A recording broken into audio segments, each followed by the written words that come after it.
이건 내 안에 있는 여러 개의 목소리 중 하나일 뿐이다.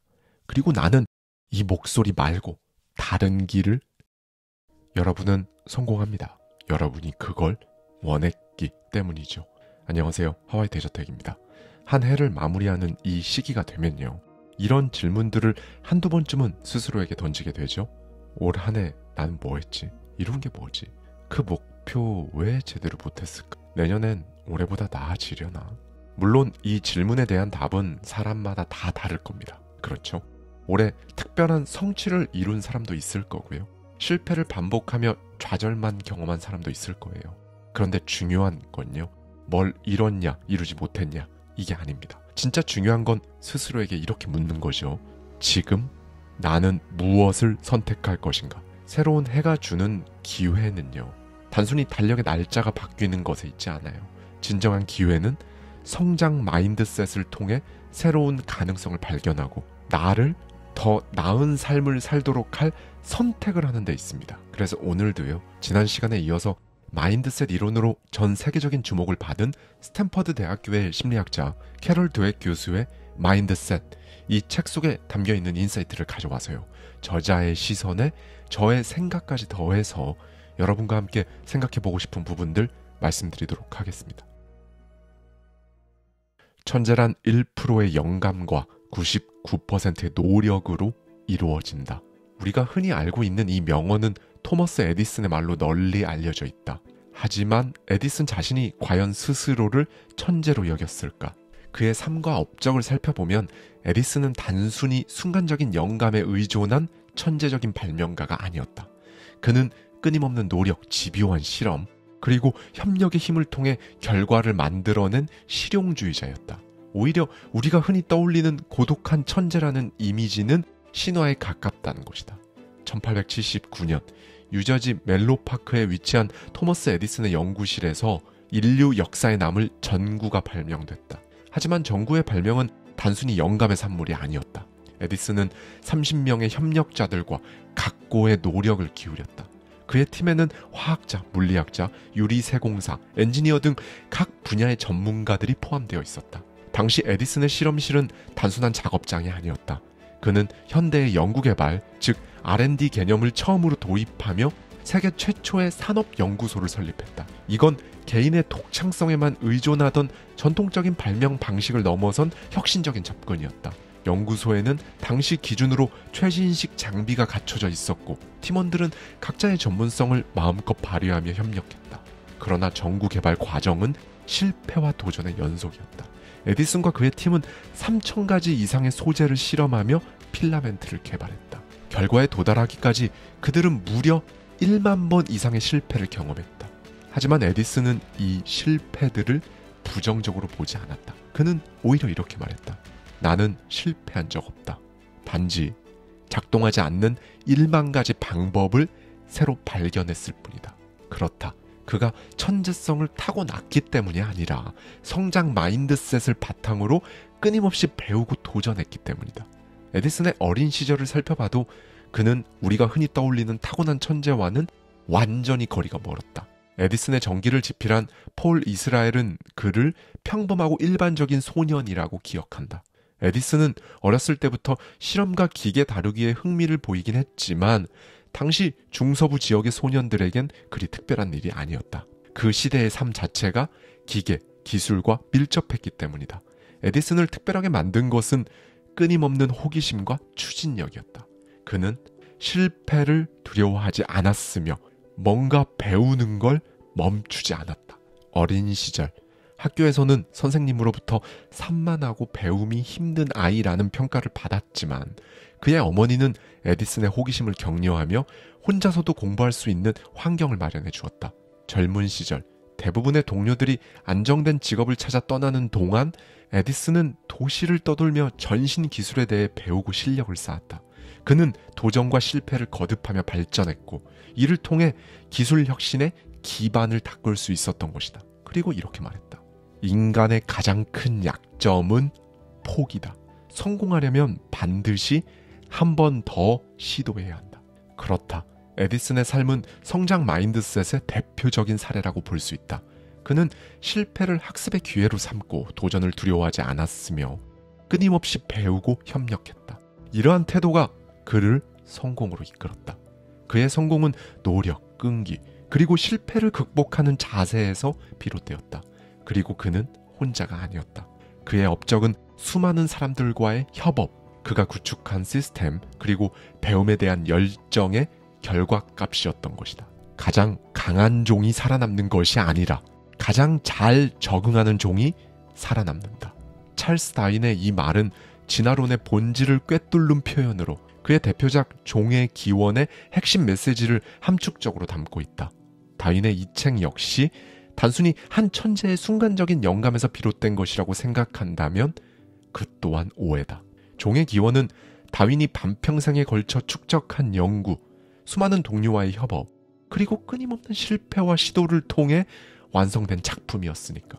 다윈의 삶을 자세히 들여다보면 이 위대한 저서가 어떻게 탄생했는지, 그리고 단순히 개인의 천재성에만 의존한 것이 아니라 협력과 끈기의 산물임을 알 수 있다. 1831년 22살의 찰스 다윈은 비글호의 탐험대에 합류하며 그의 인생을 바꿔놓을 경험을 하게 된다. 비글호는 전 세계를 항해하며 지질학적 특성과 생물학적 다양성을 조사하기 위한 임무를 띈 탐사선이었다. 이 탐험은 다윈에게 단순한 모험이 아니었다.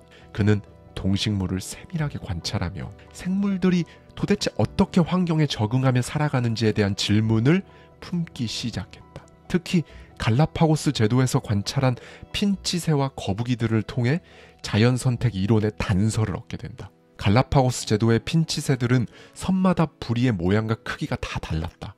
다윈은 이를 통해 환경에 따라 생물종이 적응하고 변화할 수 있다는 사실을 알게 됐다. 이 발견은 자연선택 이론을 발전시키는 데 있어 중요한 출발점이 되었지만 단순히 이 관찰만으로 종의 기원이 완성된 것은 아니었다. 갈라파고스에서 돌아온 후에도 다윈은 자신의 이론을 바로 발표하지 않았다. 그는 무려 20년간의 침묵 속에서 방대한 자료를 수집하고 이론을 체계적으로 정리하는 데 시간을 보냈다. 이 과정에서 그는 지질학, 동물학, 식물학, 해양생물학 등 다양한 학문적 자료를 분석하며 자신의 생각을 다듬어 나갔다.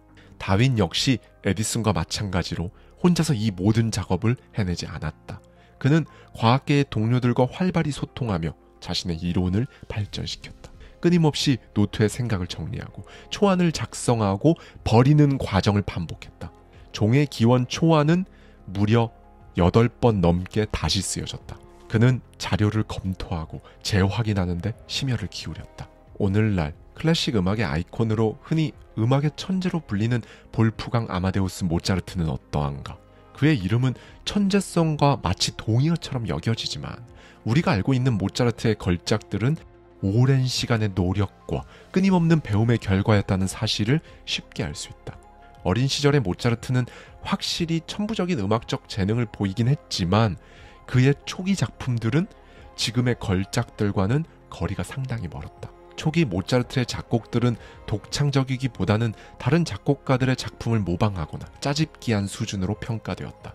사실 이건 당시 유럽 음악계에서 아주 흔한 학습 방식이었다. 젊은 모차르트는 이탈리아와 독일, 프랑스의 음악적 전통을 연구하며 기존의 음악 형식을 그대로 따라하거나 이를 응용해 자신의 작품을 만들어냈다. 이런 초기 작업들은 많은 비판을 받았지만 모차르트는 이를 배우는 과정 자체로 삼아 점차 자신의 독창성을 발전시켜 나갔다. 그는 반복적인 실험과 연습을 통해 음악적 깊이를 더해갔고 기존의 형식을 넘어서 자신만의 새로운 스타일을 구축하기 시작했다. 예를 들어 모차르트는 오페라에서 당시 흔히 사용되던 형식을 따르지 않고 캐릭터의 심리와 극의 전개를 음악적으로 세밀하게 표현하려고 시도했다. 오페라 피가로의 결혼이나 돈 조반니는 그가 이런 혁신적인 접근을 통해 얼마나 성장했는지를 보여주는 대표적인 사례다. 당시의 오페라 관객들은 주로 단순한 즐거움만을 기대했지만 모차르트는 더 깊은 감정과 이야기를 음악으로 전달하려 했다. 초기에는 대중의 기대와 충돌하기도 했지만 결국 그의 작품을 시대를 초월한 걸작으로 평가받게 되었다. 이렇게 에디슨, 찰스 다윈, 모차르트의 삶은 우리가 흔히 생각하는 타고난 천재라는 신화를 정면으로 반박한다. 이들은 모두 실패를 두려워하지 않고 끊임없이 배우며 자신을 성장시키는 과정을 통해 위대한 성취를 이뤄냈다. 이들의 공통점은 무엇일까? 바로 성장 마인드셋이다. 이들은 모두 자신의 재능을 타고난 것으로만 여기지 않고 끊임없는 노력과 배움을 통해 발전시켰다. 실패는 그들에게 좌절의 이유가 아니라 학습의 기회였으며 협력과 피드백은 더 나은 결과를 만들기 위한 필수적인 과정이었다. 이들의 이야기는 우리에게 한 가지 분명한 메시지를 전한다. 그렇다. 천재란 타고나는 것이 아니라 만들어지는 것이다. 오늘날 우리가 천재로 기억하는 이들도 처음부터 특별하지 않았다. 그들이 특별해진 이유는 멈추지 않았기 때문이다. 우리가 진정으로 이들의 발자취에서 배울 점은 그 어떤 재능도 노력과 학습 없이는 완성되질 않는다는 것이다. 지금 이 순간 당신의 도전과 배움은 어디까지 이어질 수 있을까?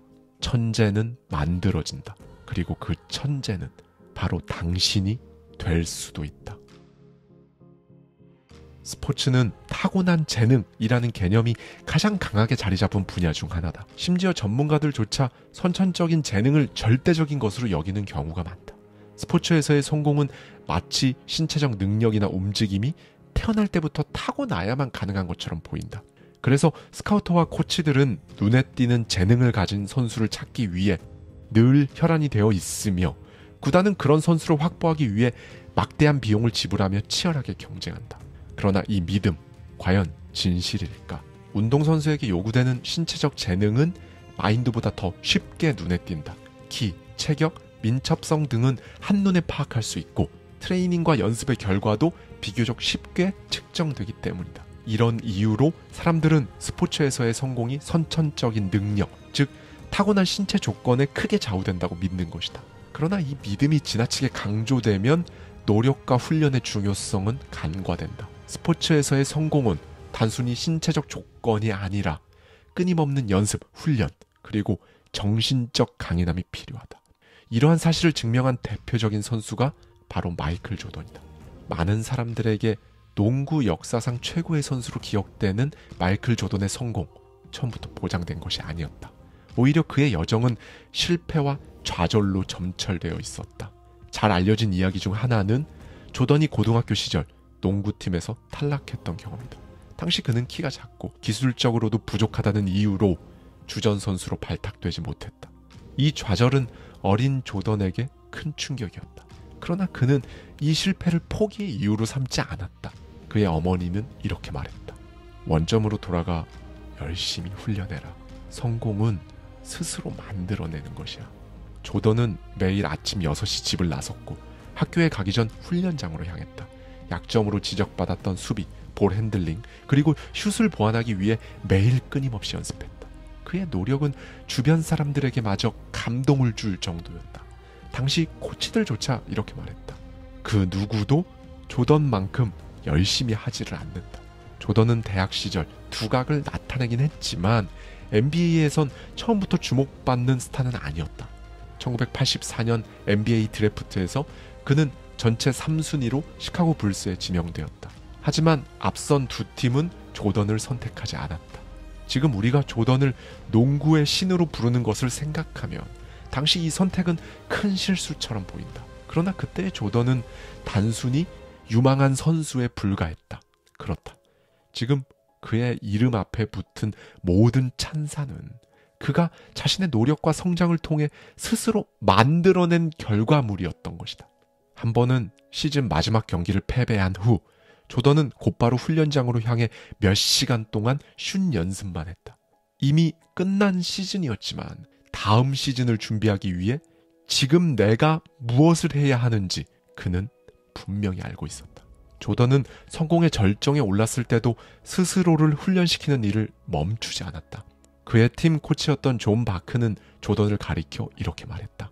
그는 자신의 천재성을 계속해서 향상시키려는 천재였다. 조던에게 성공이란 단순히 경기를 잘하는 것이 아니었다. 그것은 매 순간 자신을 한 단계 더 발전시키려는 그 마음가짐이었다.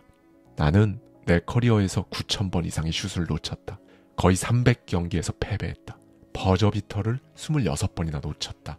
나는 계속해서 실패해왔고 그 덕분에 성공할 수 있었다. 마이클 조던의 이야기는 스포츠에서 흔히 강조되는 타고난 재능에 대한 신화를 깨트린다. 물론 타고난 재능은 분명 도움을 준다. 그러나 조던의 삶이 보여주듯 성공이라는 건 재능만으로 이루어지는 것이 아니었다. 그의 커리어는 성공은 노력과 훈련의 산물이라는 이 진리를 완벽히 증명한다. 조던 역시 이렇게 말했다. 나는 재능 덕분에 이 자리에 있는 것이 아니다. 노력, 희생, 그리고 끊임없는 시도 덕분이었다. 스포츠뿐만 아니라 인생의 모든 영역에서 성공은 주어지는 것이 아니다. 자신의 한계를 직면하고 그걸 뛰어넘으려고 시도를 해보는 사람만이 이룰 수 있다. 우리가 조던을 보며 감동하는 이유는 단순히 그의 농구 실력 때문이 아니다. 평범한 사람이 노력과 성장으로 어떻게 위대함을 이룰 수 있는지 보여주는 그의 삶의 태도 때문이다. 그의 이야기는 당신에게 묻는다. 당신은 지금 자신을 위해 얼마만큼 노력하고 있는가? 나는 성장 마인드셋을 가졌어. 이렇게 선언한다고 해서 성장 마인드셋이 저절로 내 안에 막 장착되는 것은 아니다. 성장 마인드셋은 단순한 태도가 아니라 꾸준한 반복, 내적 성찰을 통해 만들어가는 과정이기에 그렇다. 최근 들어 성장 마인드셋이라는 용어는 점점 더 많은 사람들에게 익숙해지고 있다. 자신을 성장 마인드셋의 소유자라고 자부하는 사람들도 늘어나고 있다. 충분히 이해되는 일이다. 누구나 자신의 내면에서 유연함과 가능성을 발견하길 원하기 때문이다.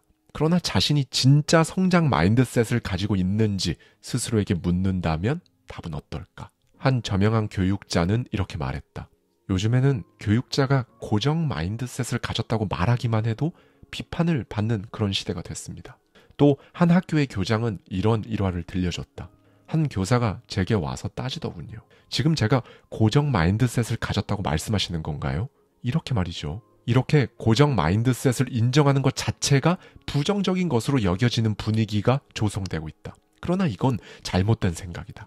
정확히 말하면 우리는 모두 성장 마인드셋과 고정 마인드셋을 동시에 가지고 있다. 어느 때엔 성장 마인드셋으로 새로운 도전을 받아들이지만 또 어느 때엔 고정 마인드셋에 빠져 자신과 타인을 제한하기도 한다.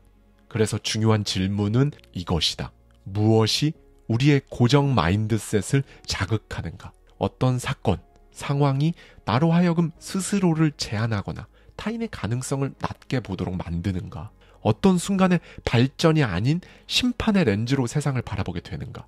이 질문에 답하는 것이 성장 마인드셋으로 가는 첫 걸음이다. 우리 안에 고정 마인드셋은 마치 또 하나의 인격인 페르소나처럼 작동한다. 이 페르소나는 우리를 위축시키고 도전을 포기하게 만든다. 다음과 같이 속삭이며 당신을 멈춰 세운다. 넌 이걸 할 능력이 없어. 다들 그걸 금방 알아챌 거야. 포기해. 이건 너한테 너무 어려워. 조금만 더 쉬운 걸 찾아. 그게 진짜 현명한 거야. 이 목소리는 때로는 친숙하고 또 때로는 무척 불편하다. 중요한 건 이 목소리가 왜 나타나는지 이해하는 것이다. 당신의 고정 마인드셋 페르소나는 단순히 당신을 방해하기 위해 나타나는 것이 아니다. 당신을 보호하려는 의도에서 나타난다. 실수를 방지하고 위험을 피하게 하려는 목적이다. 그러나 문제는 그 방법이 지나치게 제한적이라는 점이다. 그렇다면 성장 마인드셋에 이르기 위한 방법, 구체적인 단계는 무엇일까? 1단계, 고정 마인드셋을 받아들여라. 첫 번째로 해야 할 일은 고정 마인드셋을 그냥 있는 그대로 받아들이는 것이다. 앞서 이야기했듯 우리는 모두 고정 마인드셋을 가지고 있다. 하지만 고정 마인드셋을 인정하는 것과 그것에 막 휘둘리는 것은 전혀 다른 결과를 낳는다. 나는 고정 마인드셋도 가지고 있지만 그게 나를 지배하게 두지 않겠다. 이렇게 선언하라. 고정 마인드셋이 당신의 행동을 제한하고 혼란을 일으키도록 내버려 둬서는 안 된다. 2단계, 고정 마인드셋이 나타나는 순간을 포착하라. 다음으로 무엇이 그리고 언제 당신의 고정 마인드셋을 자극해내는지 알아야 한다. 새로운 도전을 앞두고 있을 때, 실패를 경험했을 때, 타인의 시선이 두려울 때, 이때 고정 마인드셋 페르소나가 등장해 당신에게 포기하라고 속삭인다. 이 순간을 놓치지 말고 포착하라. 그리고 그 순간은 단순히 관찰만 하라. 판단하지 말고 있는 그대로 바라보는 것이 중요하다. 3단계. 고정 마인드셋 페르소나에게 이름을 붙여라. 이 단계는 진짜 유쾌하면서도 강력한 방법이다. 이름은 무엇이든 좋다. 당신이 좋아하는 캐릭터의 이름일 수도 있고 유머러스한 별명일 수도 있다. 심지어 당신이 싫어하는 사람의 이름을 붙여 나는 저렇게 되고 싶지 않다라는 메시지를 담아도 괜찮다. 이렇게 이름을 붙이는 행위는 고정 마인드셋 페르소나를 더 친숙하게 느껴지도록 도와줄 뿐만 아니라 동시에 그 존재를 객관적으로 바라볼 수 있는 거리감을 만들어준다. 이름을 붙이는 순간 당신은 고정 마인드셋을 단순히 인정하는 데서 더 나아가 그걸 다루고 통제할 준비를 하게 되는 것이다. 4단계. 고정 마인드셋을 교육시켜라. 페르소나를 단순히 억누르거나 없애려고 해서는 안 된다. 그렇게 한다고 없어지지도 않는다. 대신 그것을 새로운 방식으로 교육시켜라. 고정 마인드셋 페르소나가 왜 나타났는지 이해하고 그 페르소나가 가진 관점에 공감하되 점차 성장 마인드셋으로 향하는 새로운 방식으로 생각하도록 유도만 하면 된다. 이렇게 고정 마인드셋 페르소나와 대화하는 법을 배우게 되면 타인에 대한 시선도 변한다. 아, 저 사람도 자기만의 고정 마인드셋과 싸우고 있구나. 이 사실을 깨닫는 순간 타인에 대한 비난은 줄어들고 이해와 공감이 그 자리를 대신한다. 그렇다. 진정한 성장 마인드셋은 단순히 스스로에게 난 성장할 수 있어 라고 외친다고 생기는 것이 아니다. 그 시작은 고정 마인드셋을 이해하고 그 페르소나를 새롭게 길들이며 자신을 끊임없이 성장의 길로 이끄는 반복을 통해서만 이루어진다. 이제 고정 마인드셋 페르소나가 당신에게 속삭일 때마다 이렇게 대답하면 된다. 이건 내 안에 있는 여러 개의 목소리 중 하나일 뿐이다. 그리고 나는 이 목소리 말고 다른 길을 선택할 수 있다. 고정 마인드셋은 더 이상 당신을 멈추게 하는 장애물이 아니다. 그것은 당신의 가능성을 확장할 수 있는 또 다른 도구다. 당신은 고정 마인드셋을 이해하고 그것을 새로운 성장의 동반자로 길들일 수 있다. 그리고 그 과정에서 진정한 성장 마인드셋이 당신 안에 자리 잡게 된다. 당신의 성장 마인드셋 여정. 그냥 지금 이 순간부터 시작해보라. 포기만 하지 마라. 앞으로만 나아가라. 당신이 열어갈 가능성의 문은 정말 무궁무진하다. 많은 사람들이 나에게 묻는다. 그래서 성장 마인드셋을 통해 당신의 모든 문제가 다 해결되었나요? 당연히 그렇지 않다. 성장 마인드셋이 내 삶의 모든 문제를 마법처럼 사라지게 만들지는 않았다. 그러나 나는 성장 마인드셋을 장착하기 위한 부단한 내 노력 덕분에 이전과는 완전히 다른 삶을 살고 있다. 무엇보다 더 큰 용기를 얻었고 세상을 바라보는 열린 자세를 갖추게 되었다. 그렇다. 성장 마인드셋은 단기적인 해결책이 아니라 평생의 삶을 변화시키는 그런 과정이다. 성장 마인드셋은 나를 완벽하게 만들어주지는 않지만 내가 누구인지 그리고 어디로 가고 싶은지에 대한 명확한 방향을 제시해 주었다. 그것은 실패와 좌절을 기회로 바라보게 했고 두려움을 배우고 도전하는 에너지로 바꾸는 방법을 가르쳐 주었다. 지금 당신에게 변화가 필요할지도 모른다. 혹은 그렇지 않을 수도 있다. 그 선택은 누구도 대신할 수 없다. 오직 당신만이 스스로에게 묻고 답할 수 있는 문제니까. 물론 변화는 쉽지 않다. 왜냐하면 불편함을 수반하고 익숙한 것들과 작별을 고해야 할 수도 있기 때문이다. 하지만 변화하지 않겠다는 선택 역시 그만큼의 대가를 치르게 된다. 인생을 살아가다 보면 누구나 고난과 역경을 마주하게 된다. 실패의 과정은 필연이고 두려움은 매 순간 당신 길을 막으려 한다. 그러나 성장 마인드셋을 마음속 깊이 간직하며 어떤 어려움 속에서도 당신이 앞으로 나아가는데 힘이 되어줄 것이다.